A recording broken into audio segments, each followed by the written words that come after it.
Welcome to this aftercare and maintenance video for the Volumizer. Congratulations with choosing the Volumizer as your hair enhancement. The guidelines in this video will help you to have a great wearing experience and an optimum performance of the Volumizer. We will show you how to brush and handle your Volumizer, how to wash and condition your Volumizer, and how to style the Volumizer. We will start with the daily routine of how to brush your Volumizer.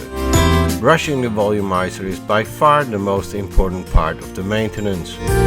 We advise to brush at least 2 to 3 times a day. Curly textures, however, should not be brushed when dry.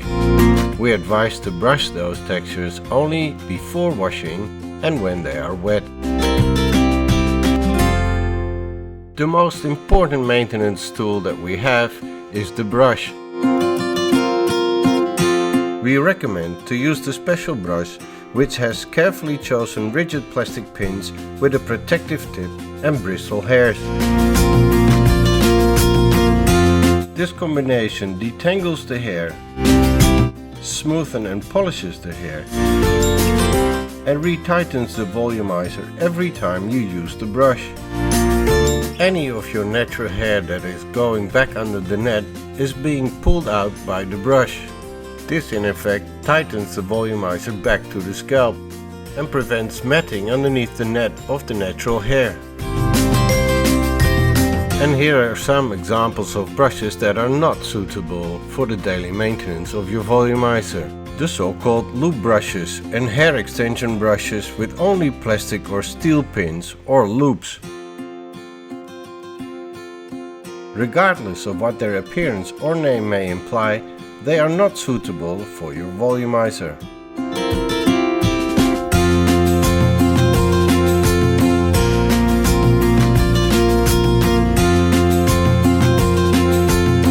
In most cases, your stylist has pulled all your natural hair as far as possible through the base of the net.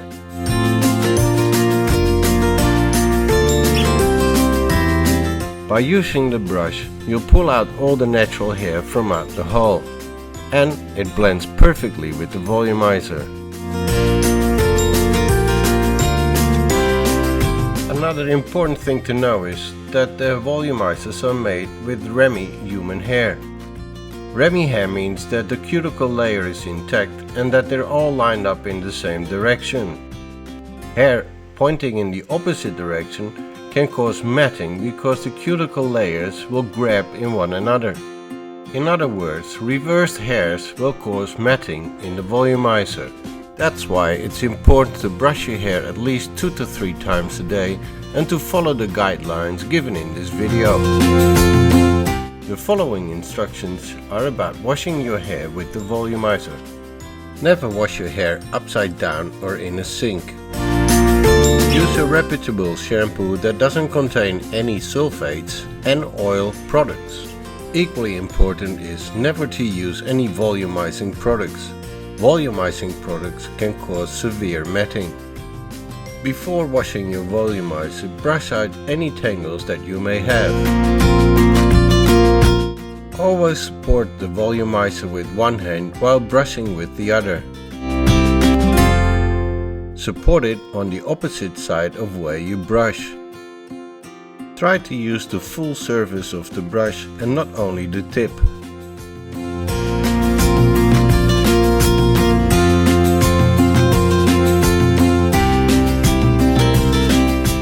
When you have brushed out all the tangles, turn on your shower and make sure it's a soft water flow. A hard or strong water flow may cause your natural hair to be washed back under the net. Adjust the water flow until it's a soft water stream. Now wet the hair thoroughly. Make sure that all the hair underneath is also wet. Apply a small amount of shampoo in the palm of your hand and rub your hands together. Then apply the shampoo as close as possible to the roots. by dabbing it onto the hair and the volumizer.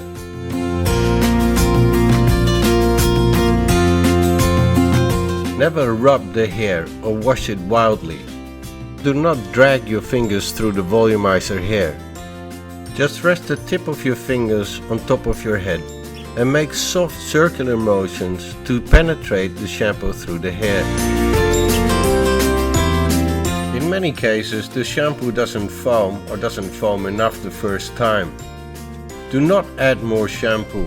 More shampoo will be very hard to rinse out. The best practice is just to finish washing and apply the shampoo for the second time after rinsing. To help the shampoo penetrate the volumizer and the hair, it helps to add a little bit of water. Continue washing before you rinse it out completely. When you're ready to rinse it out completely, just add little bits of water at the time. This will help to dilute the shampoo even further and make the rinsing a lot easier and faster. Once you've rinsed out the shampoo completely, it's time to apply it for a second time. Apply a small amount of shampoo again and apply it as shown in the first time. You will notice straight away that the shampoo is foaming a lot more than the first time. Now you can start washing the length with the leftover shampoo from the top. It's not necessary to apply shampoo in the length. Again, add some water to the shampoo to help it penetrate through the volumizer and the hair. The more often you do this, the easier it will rinse out and the cleaner the hair will get.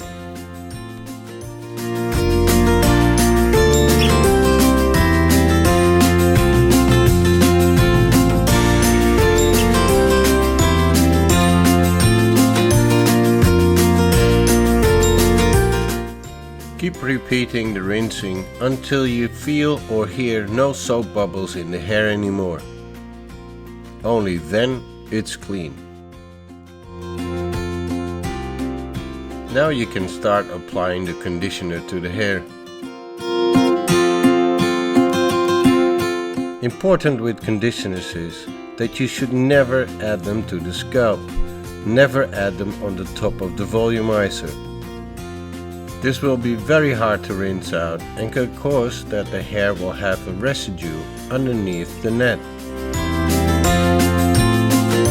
Comb the conditioner through with your fingers until you feel that the hair is saturated.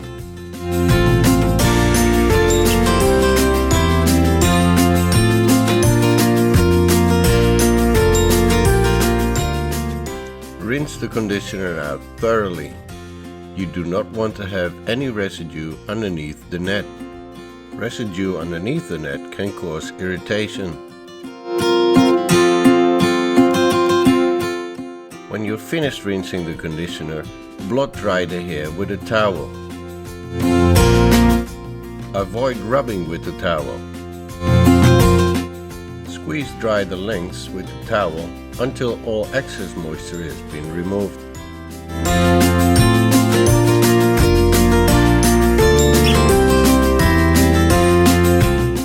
Once this is done, you can start brushing the volumizer.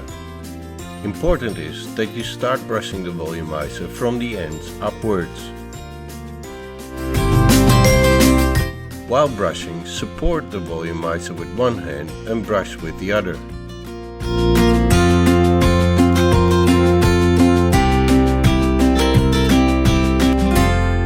Try to use the whole surface of the brush and not just the end or the tip. Once you've reached the top, you move on to the next section.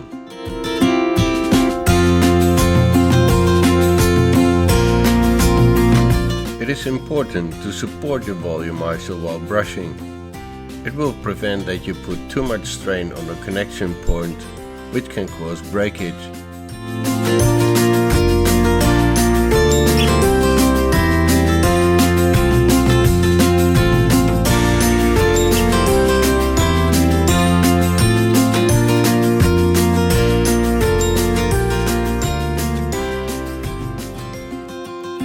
once you brushed out all the tangles, you can move on to the next step. From here on you have a choice on how to dry your volumizer. For a natural look, it's best to let the volumizer dry by air. This is especially important with curly textures.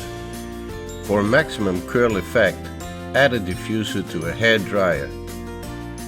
Don't dry the hair upside down. You can do it sideways with the diffuser.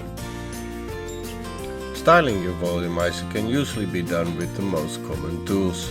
Just remember not to apply any direct heat to the base of the net. As mentioned earlier, never use volumizing products. Volumizing products can cause severe matting. Here is an example on how you can dry your volumizer with a brush and a hair dryer. Here also, start drying the hair from the ends and slowly progress upwards. Make sure you're not pulling too hard, creating tension on the fixing points. If you can feel that it hurts, you're brushing too wildly. A good tip is to take smaller sections if this happens.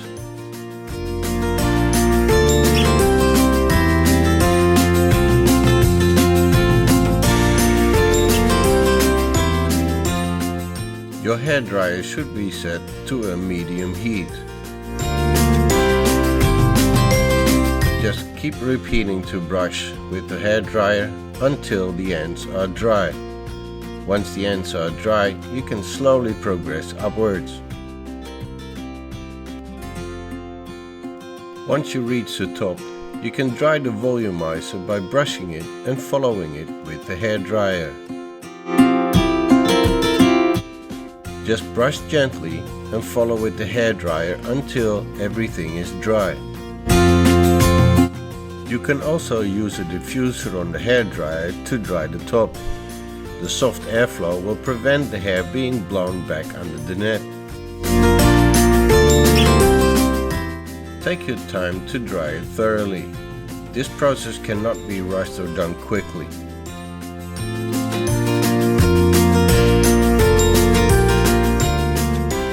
A thoroughly dried volumizer will keep its shape for much longer and is much easier to style with other tools afterwards, like heated rollers or straightening irons.